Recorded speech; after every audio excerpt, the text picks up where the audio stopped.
Enfield Himalayan. Is it any good?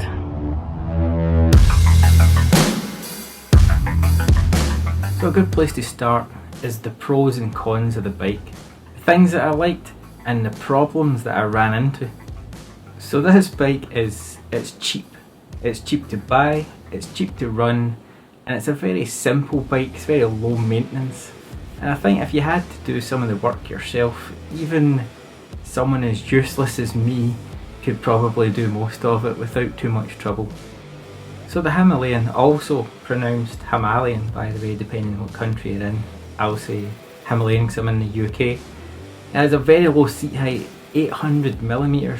Now that's really low considering it's got a ground clearance of 220mm. And despite what people might say, it has some real off-road credentials. But we'll get into that a little bit later. Now for such a cheap bike, the suspension is actually excellent.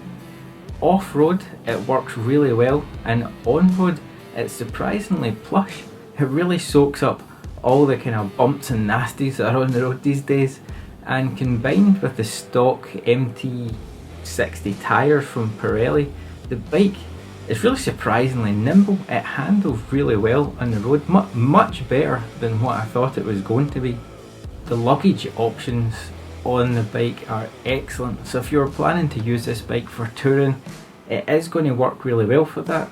It comes standard with some luggage racks at the front of the bike, and these can be used for small bags, or some people are using them for jerry cans, petrol cans for longer distance trips. But this is really handy right from the get-go. And when I ordered my bike, I actually ordered it with the pannier rails, the Royal Enfield pannier rails, and I think when you don't have anything on them it offers some protection to the bike when you're off-road. But I also took the bike with the Royal Enfield's own aluminium panniers. Now they're not the biggest, they're only 26 litres, but they are actually a good size for the bike. Like, they suit the bike. I hate seeing these adventure bikes with just massive panniers just sticking at the side. The bike's like the same width as a car, they're so big. These are quite subtle, they just really suit the size of the bike, and the top of the panniers actually sits flush with the little luggage rack that's on the back. So if you're going to sit like a dry bag or something, it sits flush across the top of the rack and the top of the panniers. And the lids of the panniers have plenty of hooks for your bungee cords and stuff to secure luggage on there. So plenty of options for luggage on the bike. A great touring bike. Now one of the main things I like about the Himalayan is its looks. Now looks can be very subjective, but I think it's a great looking bike. It's got a really kind of retro style even though it's a modern bike, and I love that. My last bike was a Triumph Street Twin, and it was similar. It's a modern bike, but it has that classic retro style, and the Himalayan is really just another version of this. It's a classically styled modern adventure bike. So moving on to the cons for this bike, and probably the biggest thing and the thing that people will probably moan the most about is it is slow. Especially on road, it is a slow bike, and although it's a 410cc bike, I think it's probably more comparable to a 125 or a 250 in terms of its power on the road. It doesn't have a lot of acceleration, but the engine is designed more for torque than horsepower, and that becomes quite evident when you go off-road. But if you're going to use this bike mainly on-road, you could find yourself disappointed if you don't know what you're letting yourself in for. That slowness leads on to the subject of motorways, more for UK, US and European roads, the kind of faster roads. It is slow. Its top speed's around about 75-80, which it can do, but on a motorway it's not really happy at that speed. That's at almost red lining, you know, at 75 you're up almost red line. The bike is screaming. You can almost watch the fuel gauge go down. The fuel economy is just right out the window. It's not happy being up at that kind of speed.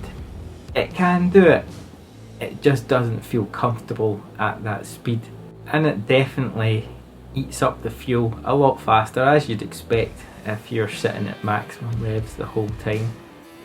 So sticking with the subject of the engine, we'll talk about the engine noise.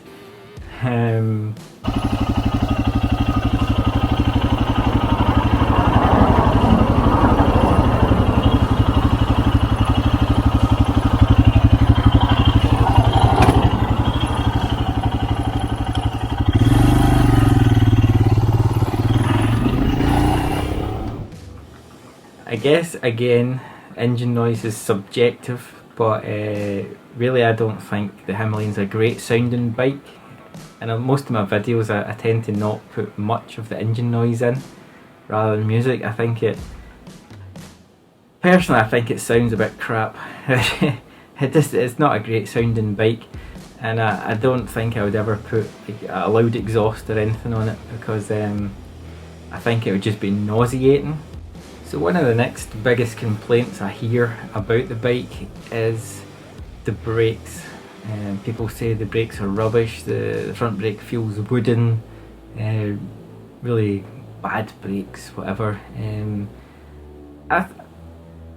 They're not great, but I wouldn't say they were bad. I think they're adequate, and I never actually had a problem with the brakes on the Himalayan. The bike itself isn't that fast on the road, then there's probably no need to have a twin disc or a 4-pot caliper or something like that. It's a 2-pot caliper that's on the bike, and I think it's perfectly adequate. And although it does take quite a pull, I mean, you really have to, if you're going to stop, there's none of this like 1 or 2 fingers. I don't think, if I need to stop, I mean, you need to get like a handful of brake to get it to stop, but that's fine.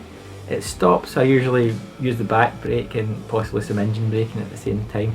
I've never had a problem with it, and in actual fact, once you go off-road, that front brake makes more sense, and that sort of gentle braking it has, that what people call kind of wooden effect, that actually works quite well off-road, because you're able to pull the brake on and get a sort of gradual braking rather than a kind of snatchy brake that's going to cause problems off-road. So I think the reason that it's like that is because the bike is designed not just for road but also off-road.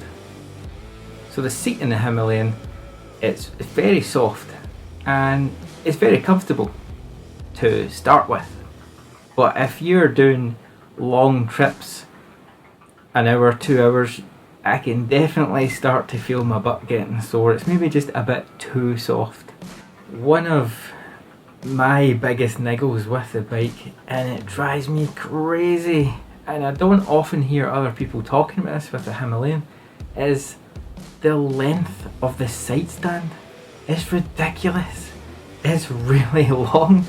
You actually have to tip the bike slightly to the right to get the stand down, and when you put it down, the bike is bolt upright, like straight upright. There's none of this bike leaning to the side. It's straight up and down, and it always feels like it's going to tip over, and it does sometimes. So I wanted to just add a little bit at the end here regarding the off-road capabilities of the Himalayan. I think it can get a bit of a slagging online, and it can be a little bit misunderstood. The bike is designed for essentially unpaved roads, hard packing stones, potholes and stuff. It's not an off-road bike, and it's not a dual sport bike. It's an adventure bike, and when compared to other adventure bikes, it actually does really well.